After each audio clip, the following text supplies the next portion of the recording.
항상 우리는 실제 시험의 난이도보다 더 어려운 문제, 좀 더 어려운 문제를 충분히 풀고 시험장에 갔을 때는 늘 평소에 풀던 문제를 풀어보는 거예요.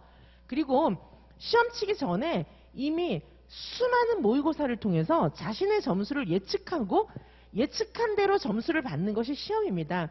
시험은 굉장히 과학적인 거예요. 무슨 미신이나 뭐 이런 게 아니기 때문에 시험 점수를 미리 예측하고 들어가서 예측한 점수만큼 받는 게 시험입니다. 우리 잘 생각해 보시면은 고등학교 때 모의고사도 그렇게 봤고요. 예측한 대로 대입시험이 대충 나와요. 물론 이제 한 반에 좀 엇갈리는 아이들이 한두 명 있을 뿐이지 대부분은 다 예측한 대로 점수가 나옵니다.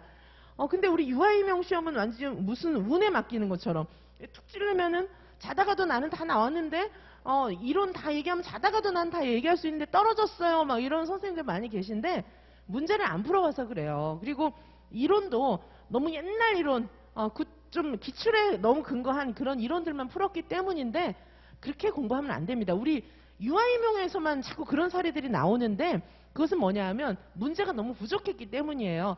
제가 대학 교수 생활을 굉장히 오래 했잖아요. 그래서 저는 그 제자들이 왜 자꾸 떨어지는지 그걸 잘 몰랐어요. 제자들하고 저랑 공부하면 붙는데 아니 얘네들이 뭐 학원 가서 공부를 돈도 들이고 많이 한다고 하는데 왜 자꾸 떨어지나 이해를 못했는데 전 정말 학원가야 보고 너무 놀랐어요. 왜냐하면 문제가 없는 거예요. 아니 무슨 수험가에 문제가 없습니까? 문제 없는 수험가라는 걸 딴 데 가서 한번 얘기해 보세요. 진짜 놀랐어요. 저는. 문제가 없는 수험가 완전히 안고 없는 찐빵 아닙니까? 그쵸? 진짜 웃음밖에 안 나와요. 아이러니 무슨 코미디도 아니고.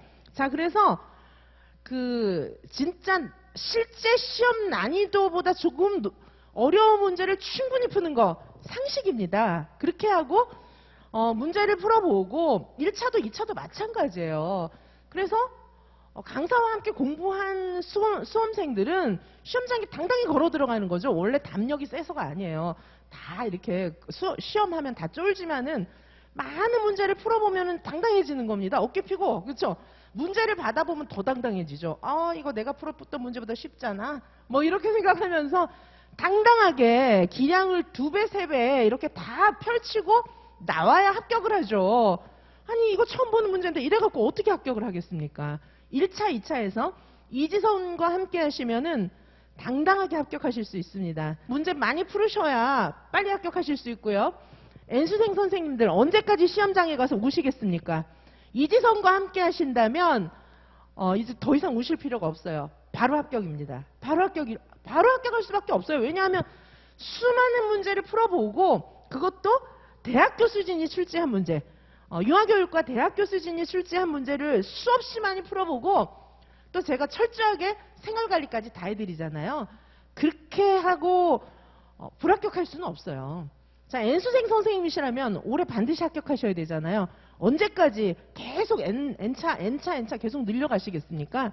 저는 선생님들이 더 이상 N차 수험 경력 늘려가기 원하지 않습니다. 이지선과 함께 하신다면 이번이 끝입니다. 그렇죠? 그 다음에 2차도 선생님들께서 2차를 뭐 스터디로 이렇게 나중에 스터디 가지고 이렇게 다 충당을 하시는데 스터디로 될 게 아니에요. 어떻게 전문성 있는 시험을 스터디로 준비를 합니까? 왜냐하면 스터디 구성원들이 코멘트 해주는 걸 믿을 수가 있습니까? 선생님 일생을 걸고 인생을 걸고 공부하는 시험을 나보다 실력이 좋은지 나쁜지 알 수도 없는 그 스터디원들이 코멘트 해주는 거 그거 믿고 가시겠습니까?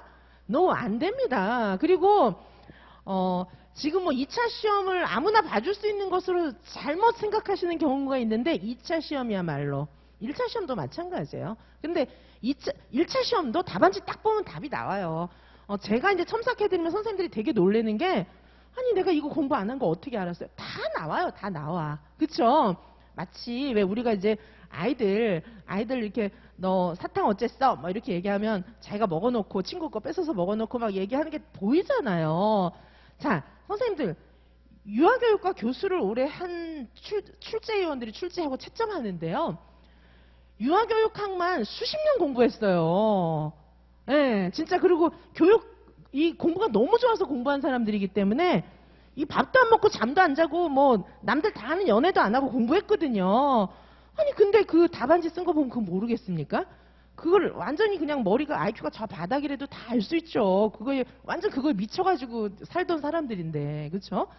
제가 그래서 선생님들 수업 실현하는 거 딱 보면은 제가 이제 수업 수정도 해드리거든요. 수업 수정도 해드리고 또 해보세요, 또 해보세요 해드리는데 귀신같이 골라낸다고 해요. 왜냐하면 선생님 여기서부터는 아까 여기까지는 제대로 됐는데 여기서부터는 왜 이렇습니까? 이렇게 얘기하면 거기서부터만 수정을 못했어요. 이런 얘기를 해요. 딱 보여요. 다 보입니다. 이거 몰랐죠? 하면 어떻게 하셨어요? 다 알아요. 그렇죠? 그러니까 전문가죠. 그래서 사실 단설, 병설, 원감 그런 선생님들도 수업 전문가 많지 않습니다. 그리고 장학사? 그렇죠. 장학사 선생님들은 그래도 조금 전문가라고 할 수 있지만 수업 장학을 전공한 교수들을 따라올 수는 없어요. 그리고 현장에 계신 무슨 교사분들 물론 수업 열심히 하시는 건 아는데 수업 전문가는 아니에요. 그리고 단설, 원감 선생님들 수업 뭐 많이 해보신 거 알겠지만 수업을 전문적으로 공부하신 분이 아닌 분들도 굉장히 많습니다. 대부분 수업 공부 안 하셨어요. 그냥 수업을 많이 해보셨을 뿐이지 수업을 많이 해본 거랑 수업 이론을 공부해서 수업을 볼 줄 아는 건 다른 겁니다. 자, 그래서 지금 수험가에서 저처럼 수업을 완벽하게 전공한 그 전문가를 만나는 건 쉽지 않으실 거예요. 그래서 전문가의 터치를 받으시는 거야말로 정말 합격의 지름길이고요.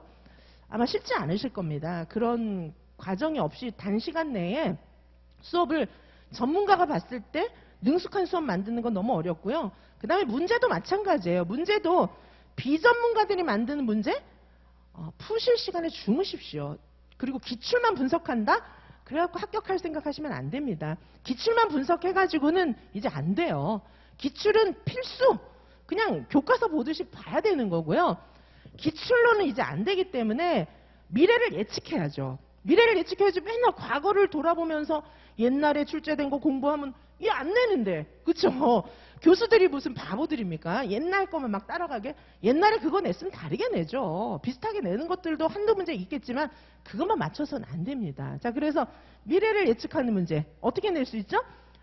대학교 수진 출제진들이 낸 문제라야 선생님들이 시험장에서 만나실 수 있어요. 그리고 서술하는 형식 이제 열린 문제하고 서술 답안이 그렇게 길어지는데 막 그냥 무조건 써가지고 어떻게 합격합니까? 답안지 쓰는 방식도 잘 모르시는 분들이 많은 것 같은데 지금 그렇게 이제 나이브하게 공부하실 때는 아닙니다. 인생을 걸고 공부하시는데 적어도 여기 N수생 패키지, 문제풀이 패키지, 이지선 유아임용에 N수생 패키지에서 다루는 문제 정도는 풀고 가셔야 돼요. 그래야 현장 가서 울지 않으십니다. 자, 단호하게 말씀드립니다. 대학교 수준이 출제한 많은 문제를 풀어보시지 않고서는 현장에 가서 처음 보는 문제 만납니다. 1차든 2차든. 그러면 처음 보면 떨릴 수밖에 없어요. 그럼 막 실수할 수밖에 없고. 그죠? 하지만 많이 풀어보고 익숙하다. 그러면 합격할 수 있습니다. 기본서만 달달 외운다? 그거는 현실과 상관없이 가짜 안심을 하는 길이에요. 거짓 안심. 그쵸? 실제 나는 실력이 없는데 있는 줄 아는 거죠. 기본서만 달달 외워서 어떻게 시험 붙습니까? 기본서 외워서 시험지 보고 갑자기 막 응용이 됩니까? 그렇지 않습니다. 선생님들 머리 좋은 사람들이 제일 잘하는 과목이라고 우리가 알고 있는 게 뭡니까? 수학. 그쵸? 수학 같은 경우에도 어떻게 하죠? 수학 경시대회 가서 수학 잘 푸는 애들 있잖아요. 그런 애들이 머리가 너무 좋아서 즉석에서 막 문제 푸는 줄 아십니까? 아니에요. 경시대회용 문제집을 많이 푸는 거예요. 그래서 걔가 경시대회용 문제집을 많이 풀은 그 문제집과 비슷한 유형의 문제가 나오니까 잘 푸는 겁니다. 아니 머리 좋은 중학교 2학년, 고등학교 2학년, 초등학교 2학년 뭐 이런 아이들이 무슨 뭐 수학자도 아닌데 처음 보는 문제를 어떻게 잘 풀겠습니까? 그렇죠? 교보문고 이런 데 가면 일본 문제집, 미국 문제집 이런 거 많아요. 그리고 경시대회용 문제집 많습니다. 그거 다 풀고 가는 거예요. 자, 선생님들 합격하고 싶으시잖아요? 낯선 문제 보고 울고 싶지 않으시다면 대학교 수준이 출제한 문제를 원 없이 풀고 가십시오. 제가 그거 해드릴게요. 지금 유아임용에서는 문제가 품귀현상이에요. 아니 무슨 수험가에 문제가 없습니까? 네, 그 말이 안 되잖아요. 자, 문제 없는 수험가, 우리 그동안 유아임용이었습니다. 하지만 이제 이지선 교수가 나왔어요, 대학에서. 그래서 이제 이지선 교수가 막 풉니다. 대학교 수준이 출제한 문제 원 없이 푸시고 싶거든 오십시오. 그리고 대학교 수준이 출제한 문제의 해답 보시고 싶으십니까? 채점자들이 만든 답 보시고 싶으십니까? 다 오십시오. 저는 다 PDF 파일로 문제고 뭐 해설이고 싹 다 제공해 드립니다. 저는 선생님들이 너무 고생하고 돌아가고 속는 현실에 분노해서 나왔기 때문에 선생님들한테 다 드립니다. 열심히 공부하실 마음만 가지고 오십시오.